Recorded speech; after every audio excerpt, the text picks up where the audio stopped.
Kementerian ESDM menyebut cadangan fosil Indonesia kurang dari 20 tahun lagi.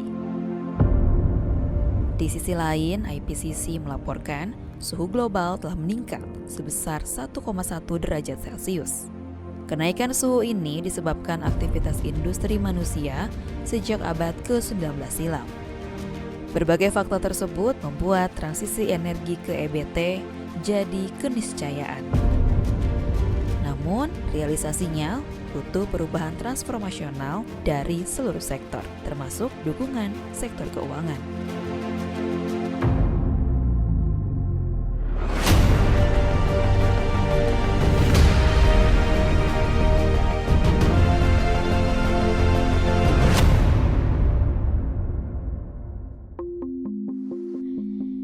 Indonesia masih bergantung dengan energi fosil, tercermin dari kapasitas pembangkit listrik tenaga uap atau PLTU yang sangat dominan. Kondisi tersebut harus berubah karena negara ini ikut dalam Perjanjian Paris 2015, di mana Indonesia dengan 194 negara lain sepakat menurunkan emisi karbon demi mencegah pemanasan global. Target penurunan emisi karbon RI yang tertuang dalam dokumen NDC adalah 29% dengan usaha sendiri dan 41% dengan dukungan internasional pada tahun 2030.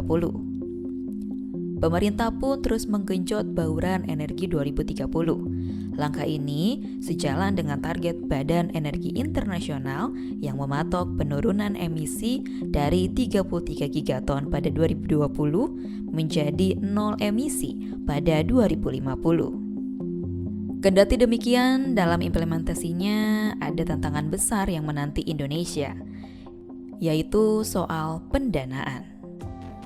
Menurut proyeksi PLN, untuk mewujudkan skenario low carbon emission, rata-rata kebutuhan investasinya mencapai 128,6 triliun rupiah per tahun selama 1 dekade ke depan.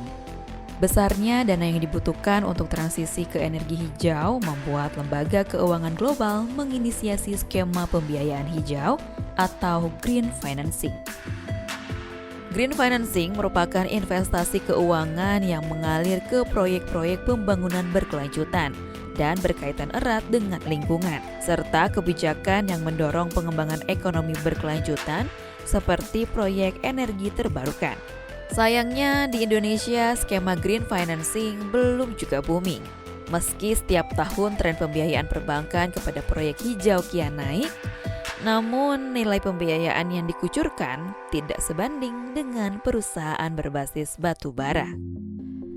Salah satu perbankan terbesar di tanah air, Bank Sentral Asia atau BCA, mengklaim pihaknya terus melakukan edukasi dan implementasi sustainable financing di Indonesia melalui pembiayaan 12 kategori usaha berkelanjutan.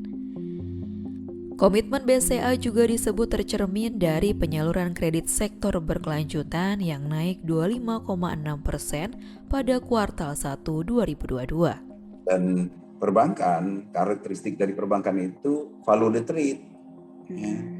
Dia bukan creating the trade, follow the trade. Jadi kalau bisnisnya berkembang, pembiayaan bank terhadap bisnis itu akan meningkat. Dia follow the trend. Yes. Nah, kalau bisnisnya itu belum berkembang, ya otomatis pembiayaan bank terhadap bisnis itu ya belum akan besar. Karena bank tidak akan menginisiat baru, dia tidak akan mengawali, dia tidak menciptakan. Bank itu bagaimanapun ya, secara karakteristik itu bersifat follow the trend. Nah sekarang kalau kita lihat di dalam kondisi sekarang ini, ekonomi hijau itu belum cukup berkembang. Ya, walaupun secara potensi Indonesia itu besar potensinya. Berbicara soal peluang, Bank Pembangunan Asia atau ADB mencatat Indonesia membutuhkan ratusan miliar dolar green financing untuk pembangunan infrastruktur hijau di berbagai sektor, termasuk sektor EBT dan pengelolaan limbah. Nilai investasi yang lebih besar bahkan dibutuhkan untuk membangun infrastruktur dan sistem guna mencapai target iklim internasional net zero emission pada tahun 2050, yakni sebesar 9,2 triliun dolar Amerika Serikat per tahun.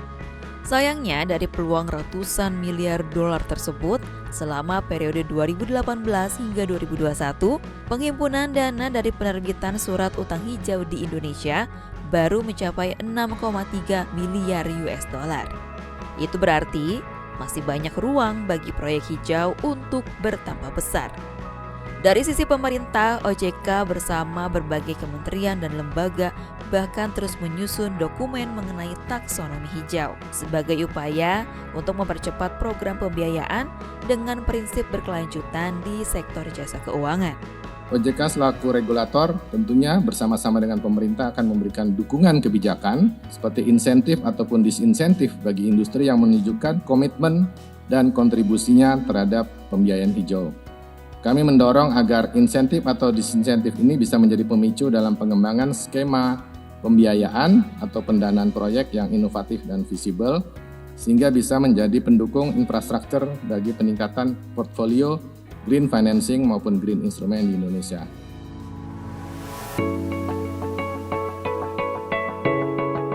Meski potensi proyek hijau di Indonesia sangat besar, mengapa belum banyak pelaku usaha yang melirik peluang tersebut?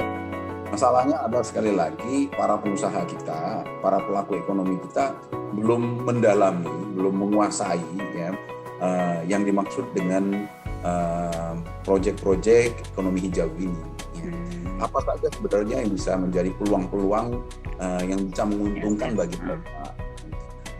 Karena memang tantangannya, ya, ini kita kan bicara tentang misalnya sertifikasi karbon, kita bicara tentang carbon trading, ya.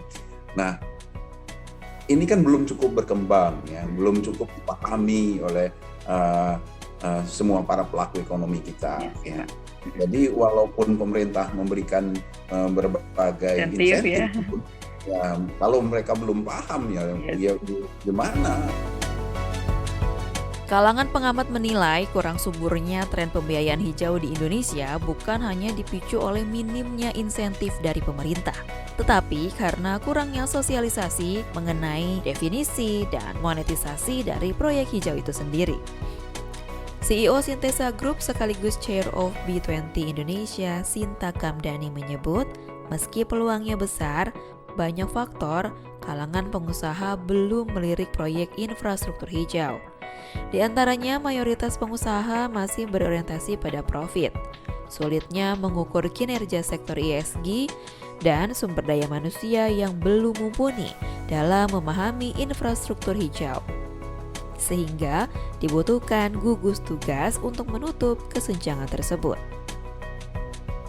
Membiayai transisi energi menuju ekonomi hijau memang sangat mahal, sehingga dibutuhkan sinergi seluruh pihak, tidak hanya lembaga keuangan, tetapi juga pemerintah, kalangan pengusaha dan investor, hingga masyarakat, untuk sama-sama mengawal jalannya tujuan besar ini.